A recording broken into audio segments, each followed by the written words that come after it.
This is the Wheel of Time Spoilers podcast. Your hosts are Seth Jacobson and Patrick Heiler. Well, I guess it's time to segue into Chapter 13, if you can even call that a segue. They've been traveling for a while, I guess, in this opening, right? Yeah, and they're gathered in that little kind of hollow underneath a bunch of fallen trees. And I think as the chapter opens up, we see Moiraine washing away everybody's fatigue, and we get to see their various reactions. Oh, yeah. I definitely have something to say about each one of those. It's pretty clear that, like, nobody wants her to do it. I don't think anybody is like... I think Egwene is. Oh, yeah. I think she's fascinated by it, sort of. She wants to experience it for the first time. But, Lan grumbled that he had no need of it, and she shouldn't waste her strength. So he's like, no, you're fine. But he doesn't stop her, which means Lan must be also pretty damn tired. Because he didn't sleep at all.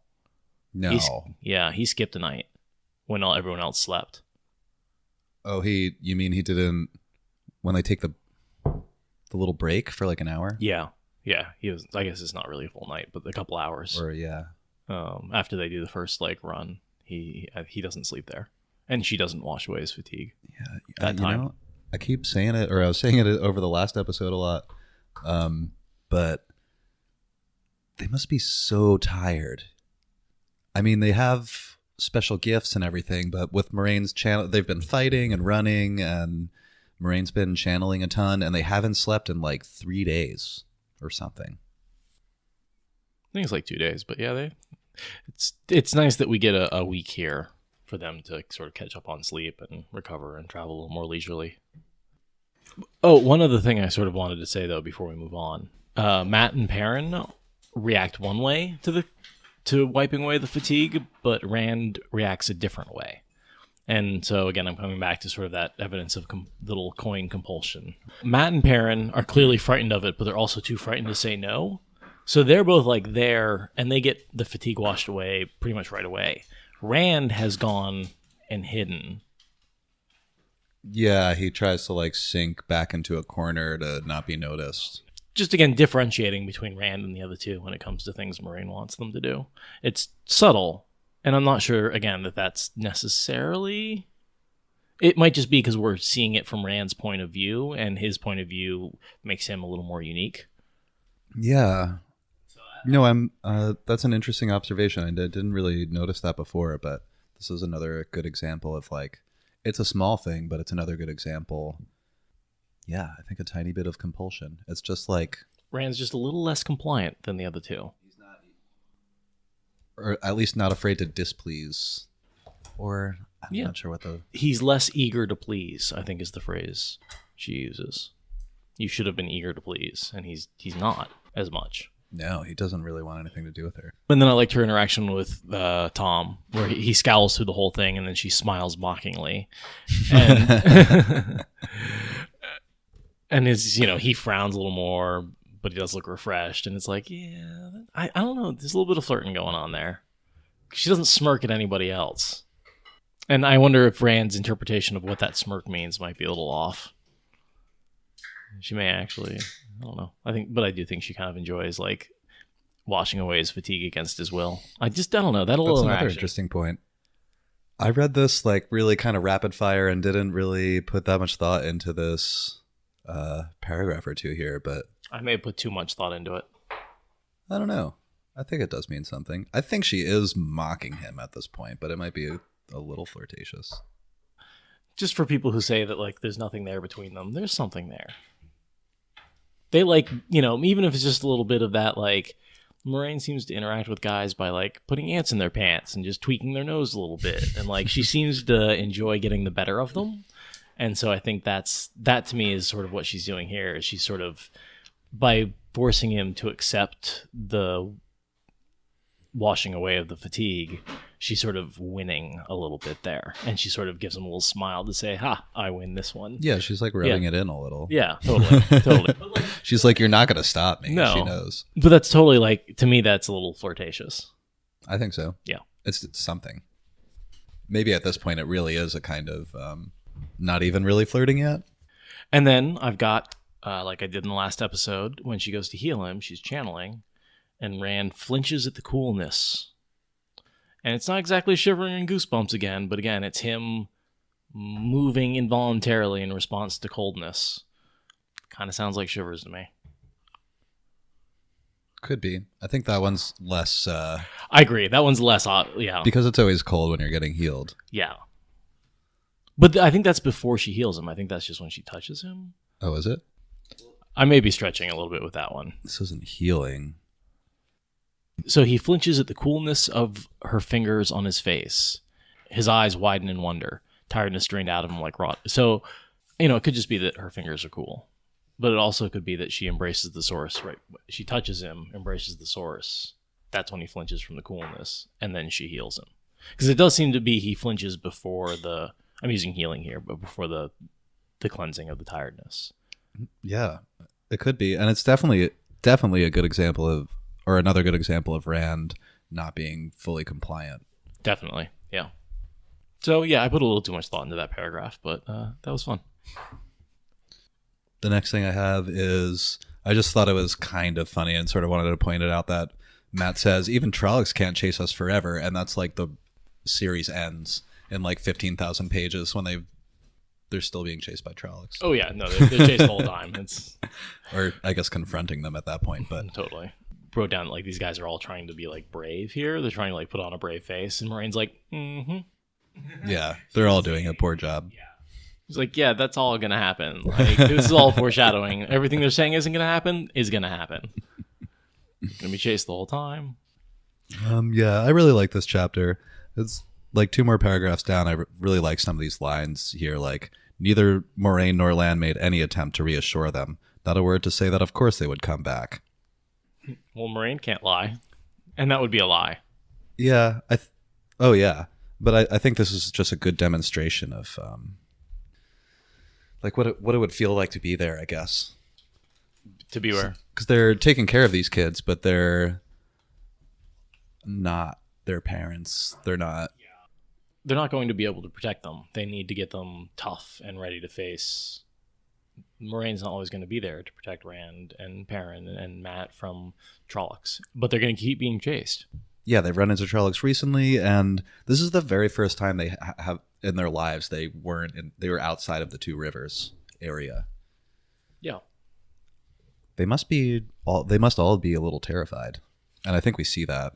Definitely. Maybe not as much out of Perrin as far as being scared, but we see it from Egwene at one point. We see it from Matt. We definitely see it from Rand. Perrin's just quieter. I think Moraine's describing Egwene here, and she says, "You wanted to do it, and at the same time, you are afraid of it, and you are stubbornly refusing to let your fear best you." And I think that's just a great quote of how they're excited about it, but they're afraid of it, and they're being so stubborn and not letting the fear stop them. And I think Moiraine, that's Moraine's line, but I think it's a great description, especially of Egwene, but of all the characters, really. Lan keeps the party moving slowly for over the next week, Rand notes. So they're just kind of walking, the horses. This whole chapter is describing the week that passes. Yeah. Don't get mixed up and think that, a week has gone by and now we start this journey. It's actually, this journey, this chapter is a description of that week. So it's 1 week passing, not 2. So we're now at the end of the chapter, we get 9 days into the story. Yeah. So at this point, we're 2 days in. And over the next few pages, we have 5 times as much story. Yeah. Or 5 times as much time passes. And I like the whole little interaction where they're looking at the village and they're like trying to figure out what's different about it. And they're like, it looks just like home. And they're like, no, it can't be. We're north of the Terran. I think Perrin's the one who's like, no, it's the same. Yeah. And both Matt and Rand are thinking like there must be something different about it. Hello, Timber. Yeah, hi, Timber. Here he says, so then on the journey, Rand sort of fades into, he says a waking dream. I assume he means a daydream there. Yeah, me too. I was sort of trying to like make some connection to like Teleon Riyadh or something like that. I think he's just daydreaming. Yeah, I had the same instincts, but I really think there isn't any meaning in that. I think it's just kind of to show the monotony of travel a little bit. Yeah. And then he's daydreaming about being at home, of course, because he's like already homesick. Right. He's the worst hero. Yeah, it takes a while for him to be very hero-like. We get the names of the horses here, of Land's and Moiraine's horses. Mandarb, which means blade, which is the name that Fael tries to take later on. Oh, right. He's like, I want to... So I always kind of think of her as like Mandarb a little bit, like the Fael, a.k.a. Mandarb. The horses...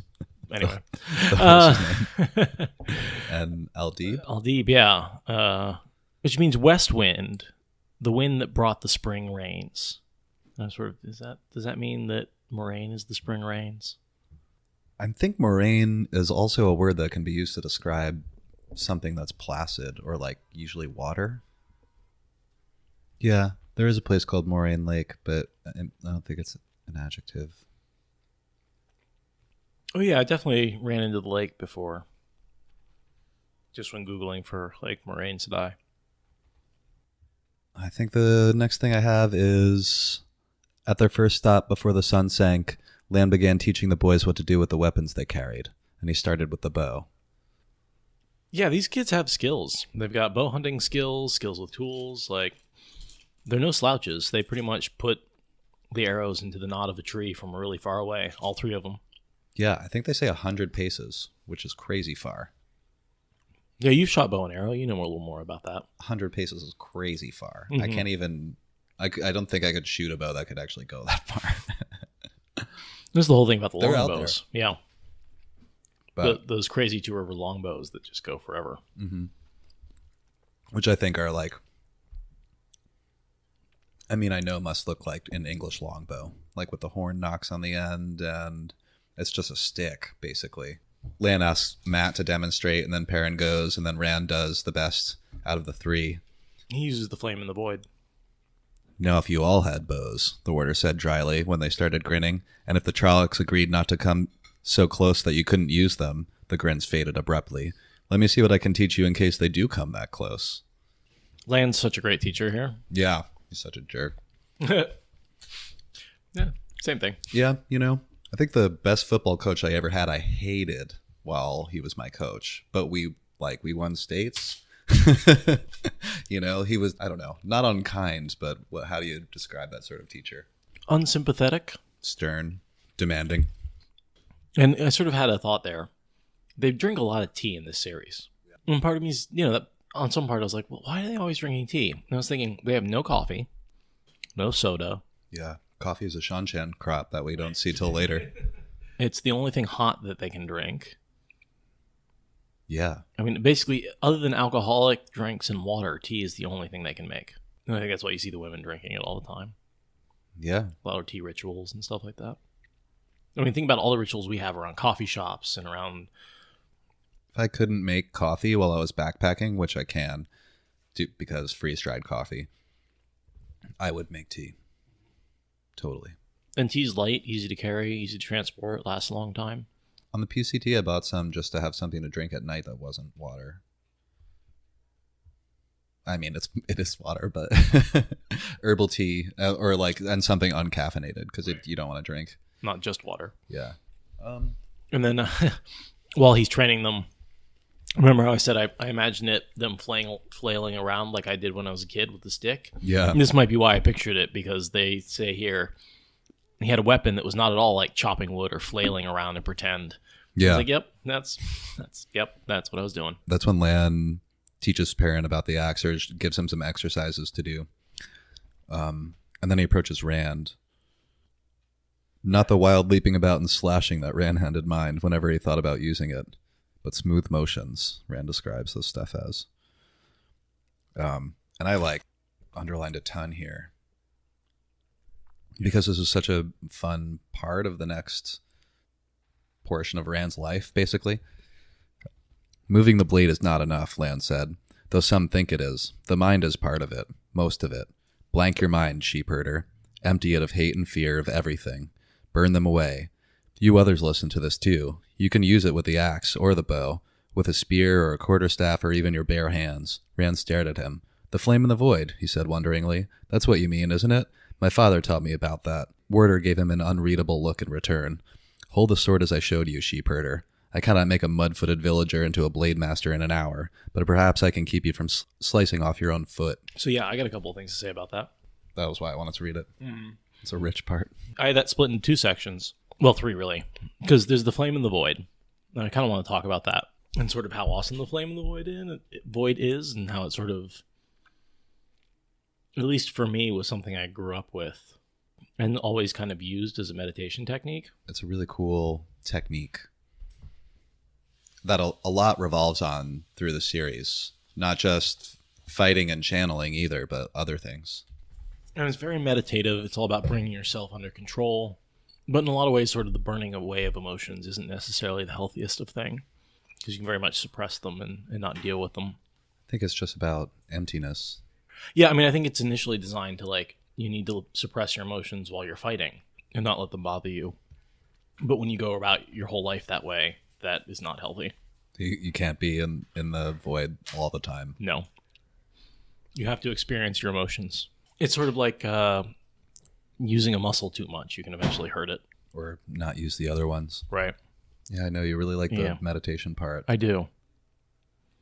Well, that, I'm really into the Way of the Leaf, too. I'd say so much of my personal philosophy is somewhere between inside of my head using the Flame and the Void, and then outside in my dealing with other people, I try and follow the Way of the Leaf as much as possible.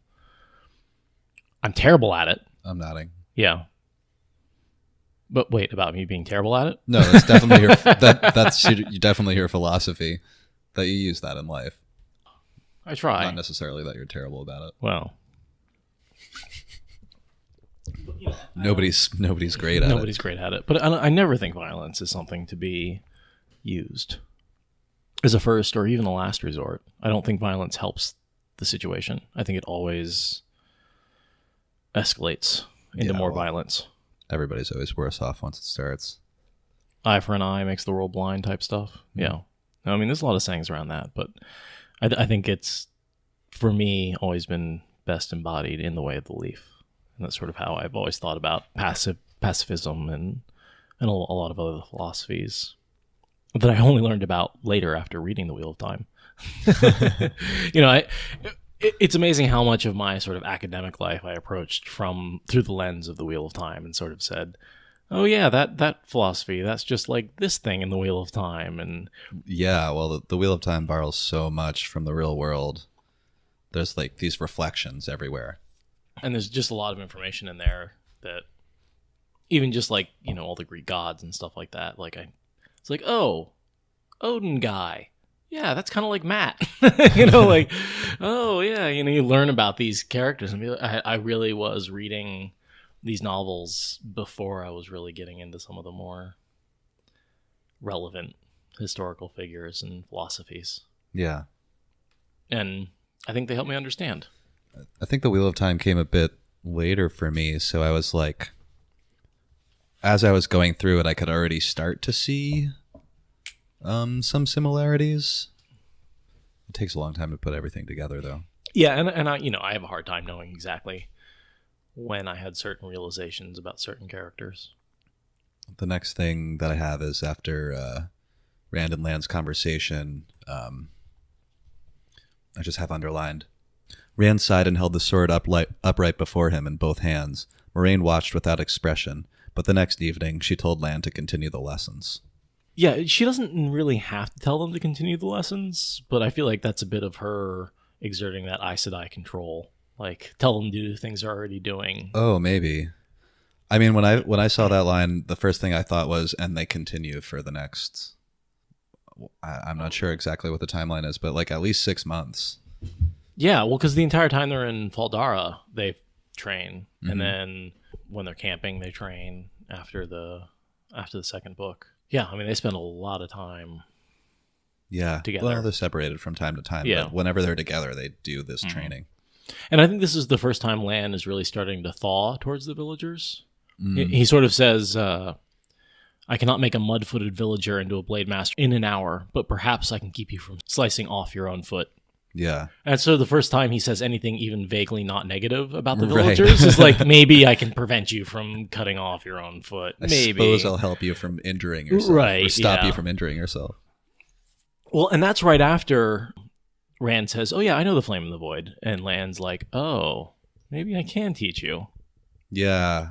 Oh, one more thing I wanted to say about sure. that is that sort of when Lan gives him that unreadable look, it's right after he says... I was just about to try to find that. Right after he says, oh, my dad taught me. Mm-hmm. And I think there, if Lan didn't already know that Tam was a badass blade master... Now he knows. Now he knows. Because he knows Tam had the Heron Mark sword. Mm-hmm. And he knows Tam used the Flame in the Void. So, yeah. I Yeah. think he's giving him that look, being like, oh, yeah, your dad was a real badass. Well, I imagine Lan's face just doesn't change, and he just gives Rand like a flat look and just continues where he's going, you know? But I think you're right. I think that's what's going through his head. Because if he knows about that, he also shot the best. And Lan That's just true. watched him finish that. Yeah. And again, where I just read this, but Moiraine watched without expression. You know, from Rand's perspective, he doesn't, like, he sees nothing happening because he's not used to dealing with these people. Like, Moiraine never has emotions on her face. Neither does Lan. Yeah, not much. Very, very rarely. Which is why, like, when she quirked earlier, when she, like, healed Tom, I read a lot into that. Yeah. Oh, that is meaningful. I think that she's actually a little disapproving because Lan is doing this on his own initiative before she told him to do it. Do you think so? I do, just because of some of the conversations she has later, especially when she's talking about the bond that she's passing on to Miriel. She talks about how the boys started to soften his wall, and Nynaeve really started to crack it open. Oh. And I think that this is sort of the softening she's talking about, how Lan's sort of starting to teach the boys and take them under his wing without really asking for permission first.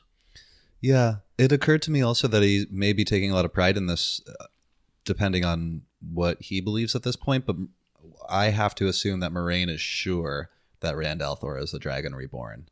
And like the significance of that. And just how much like Lan sees us falling into his lap. And he's like, well, if this is the one, then this is important. I mean, he wants to take part in that fight. Totally.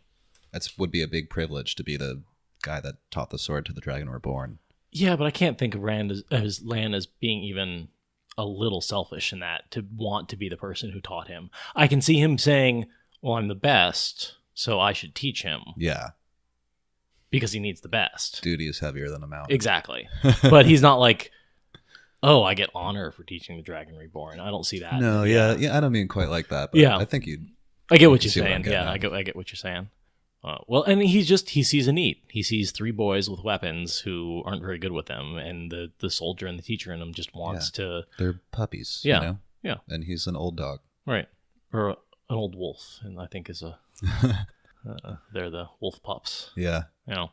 The next interaction is one of those Egwene Rand butting heads. Oh, jeez. Yeah.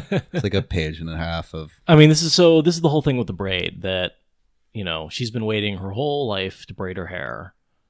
She braided it literally 2 days earlier for the first time. Yeah. And now she's leaving and she's unbraiding it. And Rand's like, what are you doing? You've always wanted this. And he doesn't get that she's moved on already. She's letting go. Yeah. She knows at this point she's going to become Aes Sedai, right? We just heard that, you know. Yeah. I'm going to be Aes Sedai, Rand. And he is not okay with that. And she's ready to move on. Yeah, there's a lot I could kind of read into that. It's a really emotional argument. Right. Goes off about Aes Sedai being dark friends. And I think there's a little bit of just sort of, he doesn't really think. He's just, because he's so emotional, he sort of goes back into his prejudices. Right. And he's just yelling things. Yeah. Hurtful things. Because he knows she wants to be Aes Sedai, and so he's calling Aes Sedai dark friends. Yeah, anxiety. His whole world is falling apart. I mean, both their whole worlds are falling apart. But it's, you know, it's significant. It's not surprising that they're acting this way. And she seems to be reveling in it, and he's just like, what? Why are you... our life was great. Let's go back. Like, we were going to be together, and now you're like, Aes Sedai and unbraiding your Going hair off and without going me. off without me. Like, he's not happy about that. Mm-hmm. But she's all into it. She's all about being an Aes Sedai. You know, when she was told that that's something she could be, she bought into it. Like she does with everything. She jumps in and becomes the best whatever she can be. Yeah. And so she's trying to be the best Aes Sedai she can be. Right now, her only model is Moiraine. So right now, she's trying to be the best Moiraine she can be. Maybe one of Egwene's journeys is to go from emulating the people around her to actually being her own self. Because she really does, as she travels, she tends to mirror whoever her mentor is. You know, whether it's Moiraine in the beginning, and then the wise ones in the waste, and then Suan when she becomes the Amerlin. Yeah. You know, she sort of has to move beyond that and become her own powerful, driven figure. I'm trying to think of who her role model would be in her time in the tower. I think at that point she's still trying to emulate Moiraine. Yeah. I think she's still trying to be the best quote-unquote Aes Sedai she can be, and she still thinks of Moiraine as the Aes Sedai. And I think it takes being kidnapped by Liandrin to sort of break that, betray her trust in Aes Sedai a little bit. And she sees Aes Sedai is not perfect, and that's one of the reasons I think she ends up looking elsewhere and ends up in the waste, is because Liandrin breaks her trust in the Aes Sedai. Makes sense. She needs it too. I always thought of her teaching as being tempered, like with the two sides of the dragon wall, as a really it's super important for yeah. Egwene. And then she also picks up, you know, Dreaming and she learns from the Windfinders. Oh yeah, she works with them too for a while. And the kin, and she's sort of and obviously she learns from the Shan-Chan when she's kidnapped by them. Oh, yep. So I mean, She learns some important tricks from them. A big part of her sort of skill is that she is bringing together the channeling skills of 4 or 5 different cultures. Yeah. Plus all the stuff she discovers. She's exposed to so much opportunity. And she soaks it up like a sponge. Yeah. Next thing I have marked is, warily Rand looked around the camp. Everybody was looking at him, not just the warder. Matt, Perrin, with their faces white. Tom tensed as if ready to run or fight. He just suddenly realizes that they've just been screaming at each other. Yeah. It's like when your parents start fighting in the middle of the house. Yeah. Yeah. Everyone's like, and like he's been saying awful things about Aes Sedai, and Moiraine standing right there like, what was that you were saying about me exactly in Dark Prince? Once again, the Aes Sedai's face was expressionless, but her eyes seemed to bore into his head. She just walks away. Yeah. I mean, whatever. He doesn't actually call her a dark friend. No. Just all the other Aes Sedai. I see her as just disciplining Rand with her eyes. Totally. That's his spanking, that look. I love this little sentence about Egwene. He says, once you get an idea in your head, you won't budge even if someone points out you're trying to stand on water. And not only is that true, but it's true for him as well. Yeah. That's a good point. They're both really stubborn. Next thing I have is Rand sneaking. I don't know if you had anything in between, but that's 2 pages. No, they're talking about leaving Moiraine behind and sort of taking off for Ilion. Uh-huh. Or sort of fantasizing about yeah, and Moiraine sort of comes back and is like, "What's going on?" And they're just like, "No, we're not. Nothing's going on."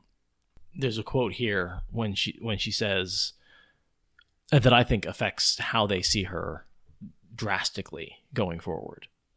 So she looks at them as they talk about splitting off, and she says, "Do you want to read it?" Oh no, you can. All right. Says, "The Dark One is after you 3, one or all. And if I let you go running off wherever you want to go, he will take you. Whatever the Dark One wants, I oppose. So hear this and know it true. Before I let the Dark One have you, I will destroy you myself." I mean, that threat is direct. It's not a lie. She convinces them that she will kill them if they run away. Yeah, and they don't know anything about the 3 oaths yet, but that just made it true. There's no way around that. No, she'll destroy them. Whether it's if she has to do it with a dagger or whatever, she will make sure that they are not tools for the Dark One. It was her voice, so matter of fact, that convinced Rand. But I think this is really why they don't share their dreams with her later. Oh, that doesn't help. They're worried, they say specifically, that she'll think they're turning to the Dark One because they have Baelzamon in their dreams. And I think they're afraid of this sentence because if she says, if you're turning to the Dark One, I will destroy you.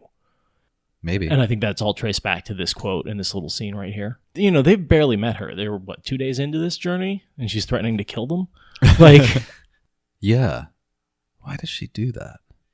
Because she doesn't want him running away. Yeah. She's trying to scare him a little bit to not running. And also, I mean, she's serious. She's like, you cannot turn to the Dark One. Yeah, I think she is a little scared of what could happen if she lost track of them even for a little. Yeah, I mean, and she's used to being in control, too. Imagine if they were captured. I don't think we have to imagine it. So that's all I had up until Rand starts sneaking. And overhears Moiraine and Egwene in their lesson. And there's a bunch to that. I have just one thing underlined. They talk for a little while before this. I don't know if you have anything that's right off the bat. As she's teaching, something I've sort of found to be true as a teacher and a student in various points in time is Moiraine says to Egwene, ask, things you cannot learn until you've learned other things which require still others to be learned before them. And sort of that like cascading chain of learning things of like, you can't ask for the solution to a calculus problem without understanding how to add. Right. Like there's definitely this chains that you have to learn things before you even understand the jargon I'm using to describe the complicated concepts. Of like, go ahead and ask, and I'll answer what I can, but some things you just won't understand.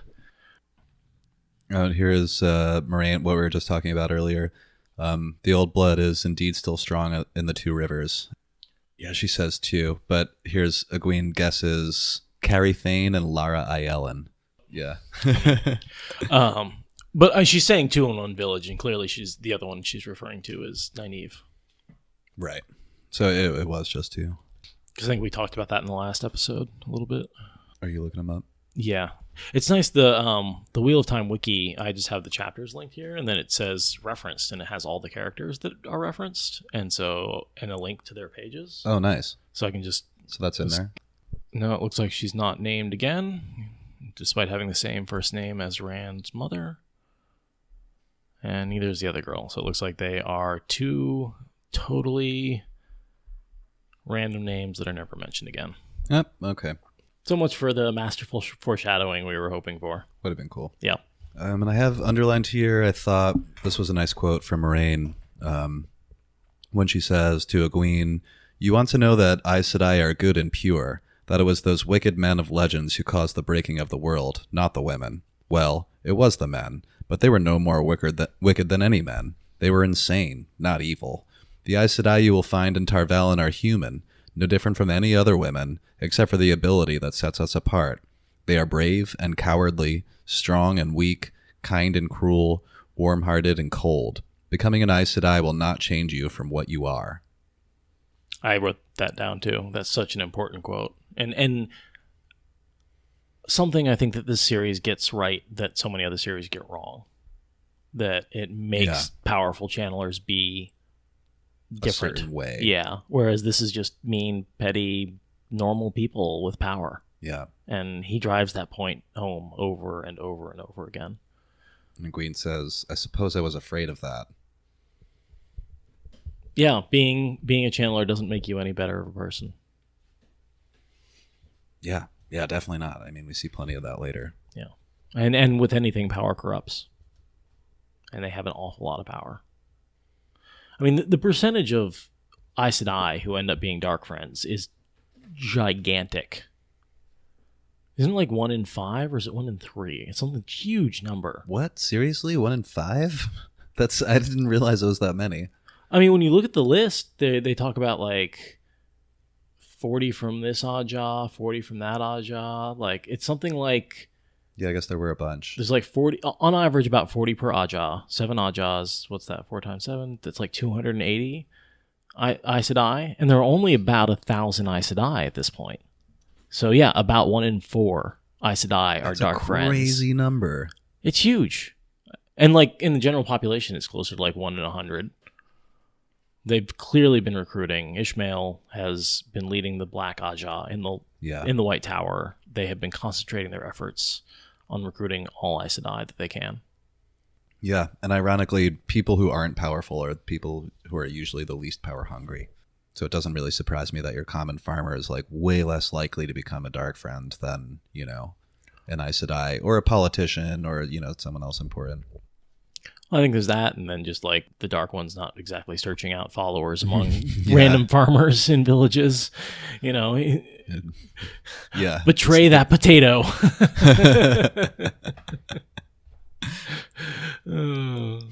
True. Slaughter that Beats family. Kill those chickens. Torture them. Not that I'm sure he'd turn down a follower, but recruiting matters. And then I'm just going to read the rest of this because something interesting happens here that I kind of wanted to get your perspective on because I'm not really sure about it. But Egwene says, I suppose I was afraid of that I'd be changed by the power. That and the Trollocs and the Fade. And Moiraine Sedai, in the name of the light, why did the Trollocs come to Emond's Field? The Aes Sedai head swung, and she looked straight at Rand's hiding place. What? How does she know? I mean, she could have said a word or something. There's a sentence earlier before she starts talking. Yeah. So he's sneaking up, and you know, she mentions the quote about Nynaeve and the 2 in 1 village and the old blood. Mm-hmm. And then Rand's walking, and it says, a twig snapped under his foot. He froze instantly, sweating and holding his breath, but neither of the women looked around. Yeah. Moiraine heard. She just didn't look around. So I think at that point, she knows exactly where he is. And then so from then on, she's talking to him as well as Egwene. So when she gives that whole speech about Aes Sedai being no different than other women, she's letting Rand know that about Aes Sedai as well. Well, she looks at him afterward, but that doesn't mean she didn't already know he was there. Yeah, I think she already knows he's there. I think from the second he steps on the twig, she's talking to him as well. It sounds like, or what it looks like to me, when Egwene says, why did the Trollocs come to Emond's Field? And then Moiraine looks right at Rand. Oh, because, yeah, he's the reason. Yeah. Totally. She knows he's there already. And then when Egwene asks, she's like, because of him. But she can't say it. And then I think she also wants to scare him away so he doesn't overhear anything else. He is scared away by that. Yeah. Like sinks back into the darkness. Yeah. Trips and falls and goes running. Oh, I wonder what Moiraine says to Egwene after that. Hot lesbian sex? I don't know. I mean, well, this is quote where, like, that kind of series. Rand is like, what is she doing to her out in the, you know, field? And, like, it's a little bit, there's definitely an undertow, you know, especially with pillow friends being a fairly common thing. That's a thing. It took me forever to realize what that probably actually is. Yeah. There's rampant lesbianism going on in the White Tower. Is there anything more explicit ever than just the term pillow friends? Like there's a whole Varen's blackmailing 2 sisters who she caught together. Oh. And like that's later on. I don't remember that. That's like in book 7 or 8 where she's like, I don't even remember. It's one of it's when we really get into the Aes Sedai name soup where there's like hundreds of them and there's like 2 of them who you're like, why are they doing that? And like if you search in really deep, you can figure out that there's a quote like 3 books earlier where Baerlon catches them together or something. It's like the most ridiculous like hidden subplot in something. But yeah, it's totally there that Baerlon catches these 2 together. Oh, I think they're trying. Is it Baerlon? See, I give Baerlon credit for everything, but it might not be her. When they're searching for Black Sisters. Yeah. Or they're like they're trying to hide the relationship. Oath-rotting everyone. Yeah. Oath-rotting. When they're testing the oaths. Speaking of lesbian relationships. Yeah. Jeez. Let's not take this any further. I cannot not mention the red ter'angreal that Elaine... Oh, I just mean the bad puns. I love the bad puns. Totally lost my place. Yeah, so Rand takes off and gets back and sort of crawls back into his bed sheets. And Lan sort of moves when he comes back, and Rand's like, oh no, he's asleep. Lan's not asleep. He totally knows it's him. And he totally tells Moiraine later. So even if Moiraine didn't know who was in the trees before, she definitely knows afterwards. Because I'm sure Lan tells her that Rand came back. So anyway, just a little. I wonder how much they can communicate through the bond. Like how much, especially after you've been bonded to someone for a while. I mean, it's just emotions. They're not like communicating, but you can read when you get to know somebody, you can understand sort of what they're thinking based on their emotions. Yeah. Even without having a bond. So they get to Baerlon. And they exclaim how amazing cities are. And Tom laughs at them. Yeah. He doesn't even hide it. He just like scoffs like, loudly. He says something too. He says like city. Okay.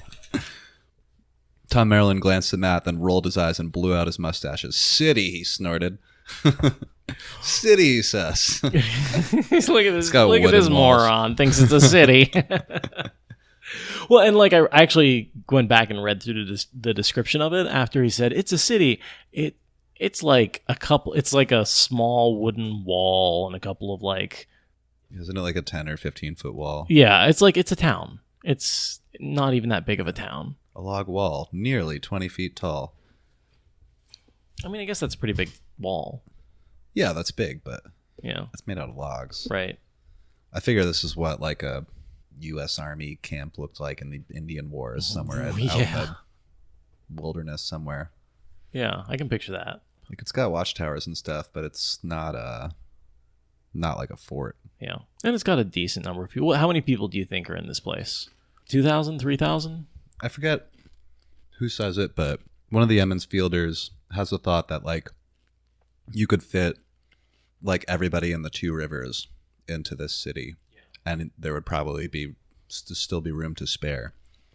So I would figure more than that, maybe like 10,000 or more. Yeah, maybe. Well, I mean, I'm also thinking like people who maybe not in like within the walls. I'm not sure. Because there's definitely farms all around it, right? Too. Right. I'm thinking that, like, I don't know. It's hard to really get population estimates for this area. Yeah, I figure there's probably a couple thousand people in each town in the Two Rivers. See, I think they're smaller than that. Even smaller. Yeah. Because, I mean, again, we talked about having, like, 5 boys within a year of Rand. Like... Yeah, that's really small. That's really small. Especially for, country folk that have a lot of kids.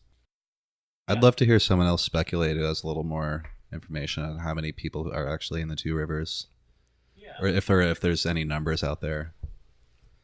I don't know that there really are, but like 500 to like 1,000 in Emmons Field, and maybe like... My first thought was you could try to count the families and then estimate. Because we definitely got pretty big long lists of families, but not that long. So like, dozens of families? Right. I don't know. And if you think like 10 people per family, 20 maybe with all the like different generations, even if you have 100 families, that's still only 2,000 people. That's sort of where I think, Emmons Field is in the 1,000-2,000 range maybe. And then the other ones are about the same size, maybe a little bigger. So you've got 4 towns. So yeah, maybe, I guess, 10,000 people in all of the Two Rivers area. Yeah, and then maybe about that many in Baerlon as well.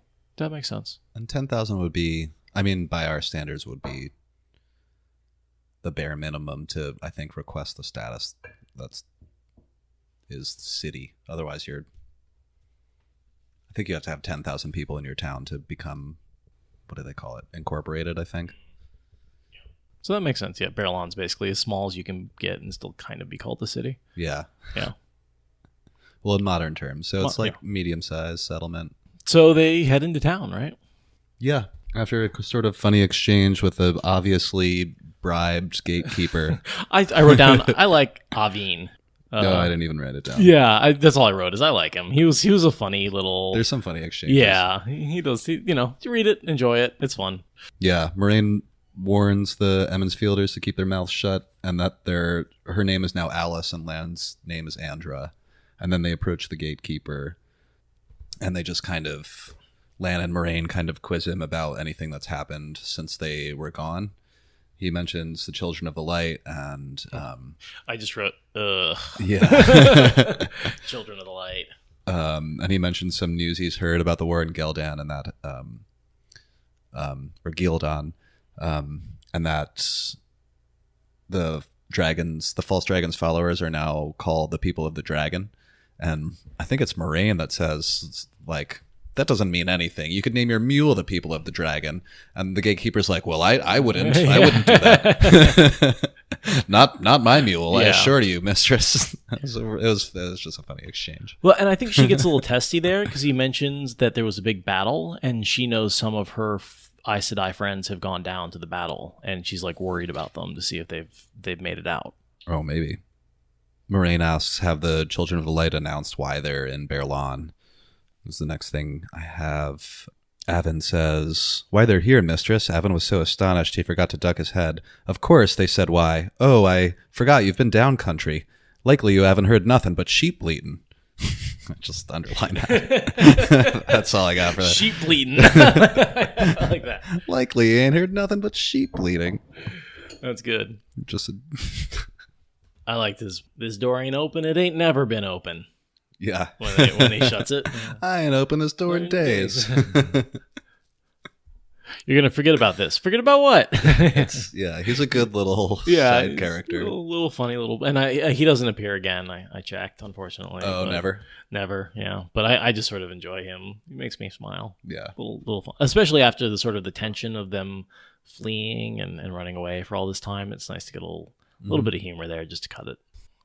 I'm not sure who says it, but the fall of the stone will be one of the major proofs that the dragon has been reborn. It's Tom. It's Tom. I was going to say it's either Tom or Alvin, but I couldn't remember which. Yeah. I think Rand asks, like, what are the people of the dragon or something like that. Yeah, and apparently... And Tom tells this good little story. Yeah, it's a bit of Corinthian cycle stuff. Mm-hmm. That basically the people of the dragon have to come to the stone as one of the major proofs. And so that's why Logain, at this point, names his people the people of the dragon. Yeah.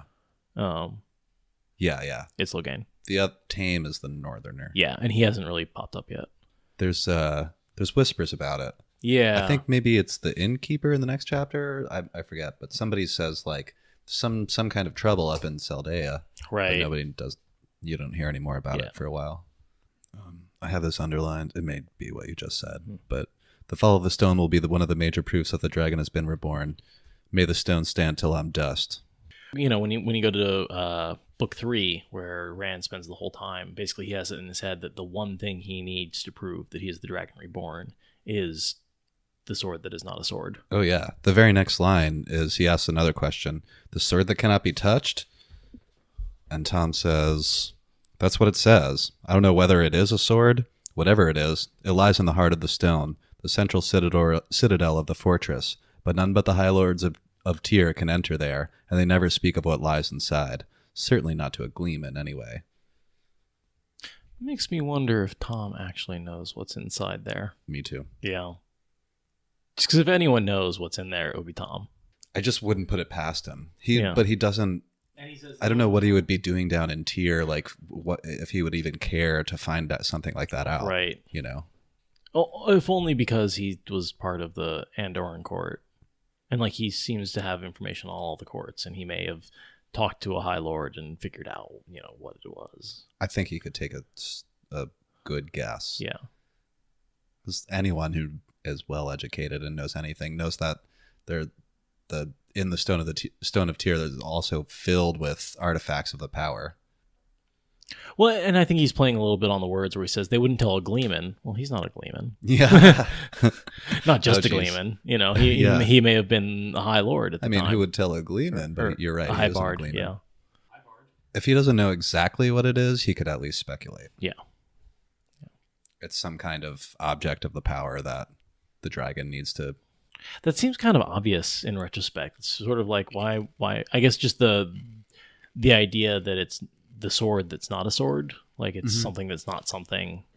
No one knows that the lords are gathering objects of power. Nobody knows? As far as I'm aware, because they're whenever they get an object of power, they're just taking it and throwing it in the warehouse and hiding it away. I don't think anyone knows that they have all those objects of power hidden away there. And that there's a whole thing later where they talk about how, they knew the sword was an object of power, and they wanted to get all the objects to sort of make it look lesser, like it wasn't the only one. But as far as I'm aware, they don't realize anything's there until after he conquers the stone. And which also explains why, none of the Dark Friends or none of the Forsaken pop in and grab a few of the Angreal and pop out. Because they have no idea that cache is there. Oh, yeah. And why Aes Sedai don't just show up and take them. Exactly. Yeah. I think the High Lords are totally hiding that. So as far as I'm aware, no one knows that there are any objects of power, especially since the whole thing with the tier hating anything to do with the objects of power. No one would suspect them of even having any objects of power because they hate them. And no one knows that the sword that's not a sword is a sangreal. They just think it's an artifact, yes, but of what, they don't know. Yeah, that's interesting. We do see Tom say here, I don't know whether it is a sword, because when you hear a phrase like the sword that cannot be touched, it could be a weapon.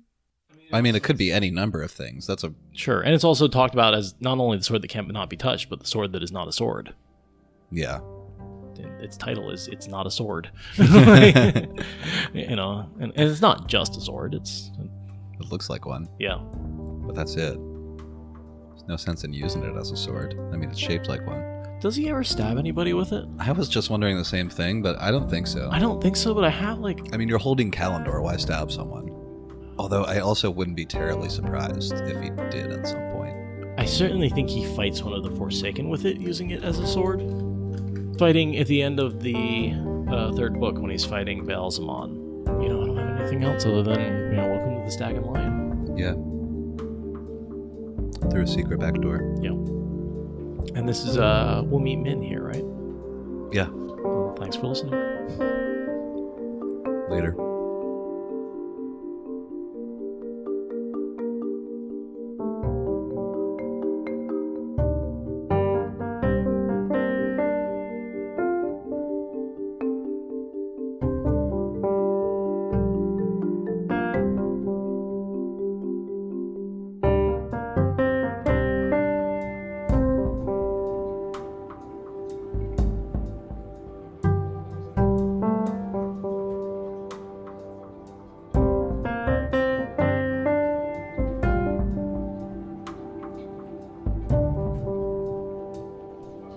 So, we got a 6-pack, and we're back. Bridgeport Tiny Horse this week. It's a Pilsner. Yeah, they're a local one. It's a 5.6 alcohol by volume, IBU 30. It's a nice, easy drinkable beer on this hot summer day. Yeah. It's a little more flavorful than Pilsners I'm used to. I like it a lot. I'd almost call this a wheat beer, if it was. I was going to say it's hoppy for a Pilsner. Yeah. Honestly, if we weren't in the Northwest, this would be called a pale ale. Yeah. Oh, yeah, you're right. Well, I like it, but I like the crazy hoppy stuff. Pils malt. Oh, it's got some Vienna malt in it. I love Vienna malt. Vienna malt's delicious. We've probably mentioned this before, but South Brew's beer. Mm-hmm. And Willamette Valley hops. Really good beer. Yeah, I'm a lot of practice. Been helping them drink it for years. Yeah, you and the crew. Yeah. It's almost sad that if I don't have anyone to drink it, I don't have motivation to make it. Makes sense. I mean, just you and Jessica are going to do with 10 gallons of beer, you know? We're going to have a real fun night. I'll tell you that much. Just one. Just one. 5 gallons apiece. We just drown in it. Just take a bath. Yeah, I can fill the bathtub with 40 gallons of beer. It's sterile. Not for long. Wait, no. In no way is beer sterile. It's a living, breathing thing. Full of yeast that are active and alive. And How long is it alive for? I thought it was dead by the time you're drinking it. No. I mean, not if you're... I mean, if it's pasteurized, then yes. But and a lot of the big breweries do that to like the Budweiser and stuff like that. But all the craft beers you're drinking, they're all live. They've all got yeast in them. Not much. They've probably, the yeast is all settled to the bottom and stuff. Just a little bit. A couple guys in there still kicking. Just you'd be amazed how many millions of yeast cells there are still in suspension of finished beer. It's a lot. I mean, it makes sense. And they go into a dormant state, and they're you can. Does the alcohol kill a lot of it, or some of it? The alcohol doesn't kill yeast; it sends it into a dormant state.